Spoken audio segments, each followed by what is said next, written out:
Hello, welcome to Unicorn Princess Tarot. So, ito yung reading natin for um, ano to? Fire sign, Aries, Leo, Sagittarius. Ayan.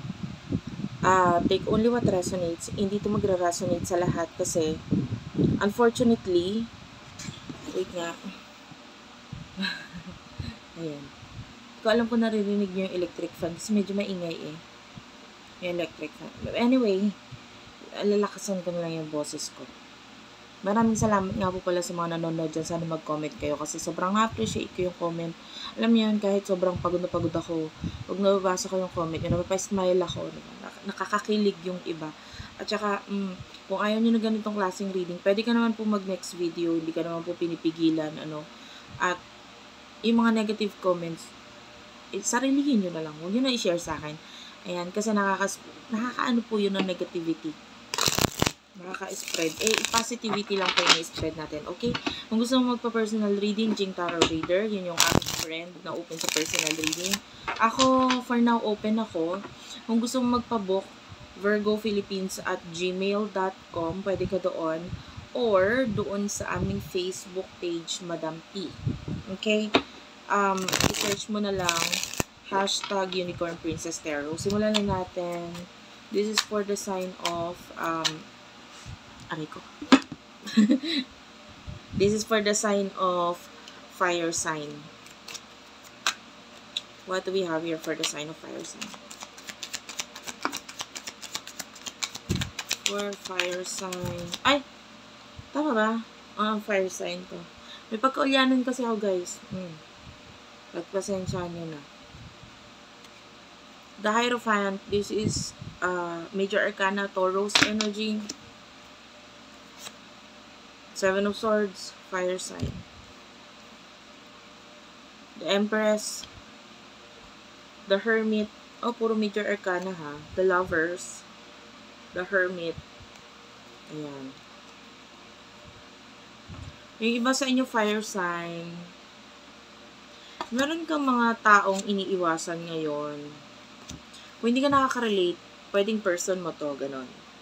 Kasi pwede magkapalit-palit ang roles eh. So, bahala ka na ilagay ang sarili mo sa sitwasyon. So, yung iba sa inyo, meron kang mga iniiwasan ngayon na tao sa buhay mo. And with the Empress, nagpo-focus ka ngayon sa beautifying nitong sarili mo or maybe your home kasi nakakita ko ng home dito. And the Lovers, yung iba sa inyo could be a new connection or relationship kung may relasyon ka ngayon. Andun yung focus mo. And then, kung sino man tong iniiwasan mo, wait lang guys, hindi ko na mailayo kasi charger na ito eh. Naka-charge yung aking phone, so, hindi ko na mailayo yung camera. Ayan. So, okay. May iniiwasan ka ngayon dito. Maybe kasi yung iba sa inyo, mas binavalue mo or mas binibigyan mo na attention or pahalaga ngayon yung relasyon sa buhay mo. Ayan. And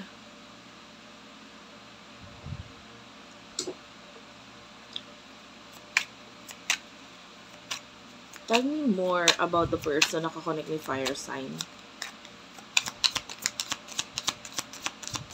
Pasensya na guys kasi patulog na ako. Kaya medyo dito ako ngayon sa place kung saan medyo maalog yung lamesa. 9 of Wands. Okay. Nasasaktan ng person na to in the past. Nakikita natin naghihintay siya eh. The Hanged Man. This is a Major Arcana. King of Cups. Mahal ka nitong taong to. Pwedeng ito yung person na iniiwasan mo ngayon. Pero nire-respeto ka niya. Parang ganun. Parang, like alam niya yung may boundary. Nilalagyan niya ng, either ikaw ito naglalagay ng boundary sa inyong dalawa or siya ito na dumidistansya na rin kasi may boundary na sa inyo.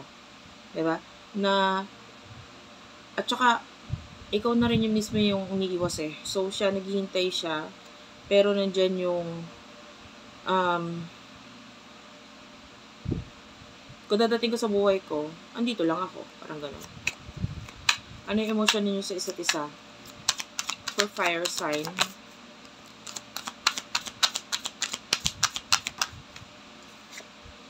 Three of Cups. You see this person as a friend. Ten of Cups. I mean, nakakaramdam ako ng love mula sa'yo. Hindi ko lang mag-gets kung bakit kailangan mo umiwas. Wait lang ah. Okay. Medyo, binaba ko lang yung camera kasi masyadong mataas kanina. Anyway, hindi ko alam kung bakit kailangan mo umiwas. Maybe may family na involved dito, relihiyon, tradisyon, or marriage. Kasi I can see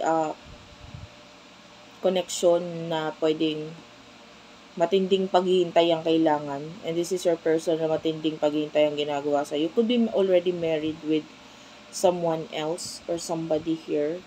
And, ano yung emosyon nitong taong ito for you?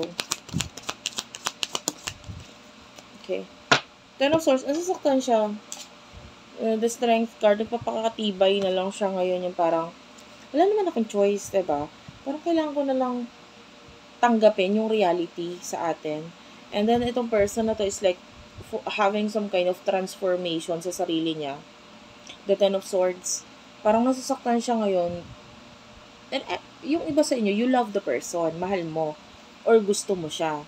Kaya lang parang wala ka naman din kasing choice. Kailangan mo lang din naman, gawin yung dapat mong gawin. Yung parang feeling mo, yun yung dapat talagang gawin. And then, if you feel like, pag-iwas yung tamang dapat gawin, yun yung ginagawa mo. Yun, umiiwas ka na lang sa taong to, diba? And yung person na to, Six of Swords, is currently moving on. Pero wala siyang choice eh. Kailangan niya mag-move on. Marami siyang option, actually. You could be dealing with someone na hindi naman siya basta-bastahin na tao. Could be, marami din siyang kayang i-offer or could be dealing with someone na may masisay din naman. Hindi siya basta-basta. Tapos, ayun. Pero talaga nasasaktan or nalulungkot siya sa'yo Five of Cups or sa connection ninyo.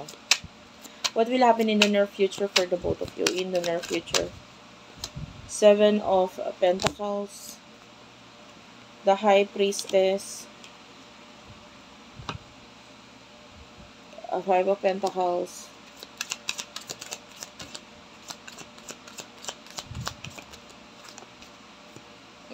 Knight of Pentacles, King of Wands, the Moon, and the Four of Pentacles. Nakaka-stress. Napagod ako, guys. Kasi, some of you, your energy is that financially, parang may mga question ka na sa mga nangyayari sa buhay mo. Like, pwedeng hindi ka happy sa flow ng money mo ngayon or trabaho mo ngayon or commission. I don't know if you're yung career mo has something to do with gaining commission. Yung iba sa inyo, I can see money problems in the future. Money problems in a way kasi nga, pwedeng hindi nag-grow masyado kung ano yung mga ginagawa mo. The High Priestess is here. Yung iba sa inyo, nagkakaroon ng spiritual growth.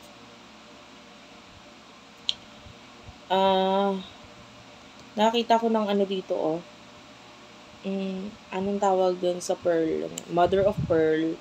I don't know if you own such thing, like maybe a jewelry, mother of pearl. Alam mo yun? Basta, yun usually ginilalagay sa mga jewelry. This could be a reading. And I can see a lot of sadness sa connection na to. Pero wala kayo kasing choice kundi dapat isipin nyo yung mga kanya-kanya ninyong sarili. Like yung person mo, hindi naman siya pwede magpaka-stock lang sa'yo. Diba? And the Four of Pentacles, nakikita natin ito as like, wala akong choice kundi isipin ko sarili ko, ganito ganyan. Pero, yeah, nandun pa rin si offer ng person na to. Kaya lang, hindi siya parang offer na para maghabol or what. Yun nga, kung dadating ka or babalik ka sa buhay niya, nandito lang ako. Parang ganun. Pero, hindi siya nag-expect. Thank you for watching. I love you all and bye-bye.